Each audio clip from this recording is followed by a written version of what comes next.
King size block buster అదైతే కనిపించింది. టీజర్కే ఇట్లుంటే ట్రైలర్ ఎలా ఉండబోతుంది అండ్ బిగ్ స్క్రీన్ పైన సినిమా ఎలా ఉండబోతుంది అనేది ప్రేక్షకుల అంచనాలకు వదిలేయచ్చు అనమాట.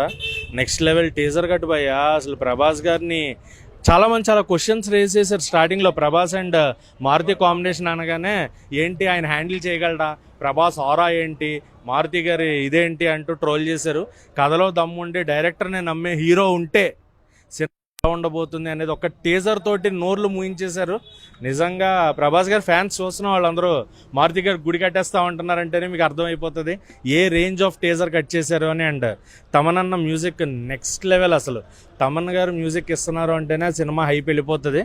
ఆయన బ్యాక్గ్రౌండ్ అదేం బ్యాక్గ్రౌండ్ మ్యూజిక్ భయ, నిజంగాని ఆయన ఏం తక్కువ కొడతాడనే డౌట్ నాకు ఉంది. అది క్లియర్ చేసుకుంటా ఏదో ఒక రోజు. అండ్ December 5th థియేటర్లు పగిలిపోతున్నాయి, డౌటే లేదు. పూనకాలతోటి ప్రభాస్ గారి ఫ్యాన్స్ పూనకాలతోటి థియేటర్లు అదిరిపోతున్నాయి. అండ్ ఎవరైతే ట్రోల్స్ చేశారో వాళ్ళందరూ ముక్కు మీద ఈ రోజే వేలేసుకున్నారు. అండ్ ఫైనల్గా December 5th థియేటర్లో మాట్లాడడానికి ఎవరికో ఉండదు, ఓన్లీ అరుపులు తప్ప.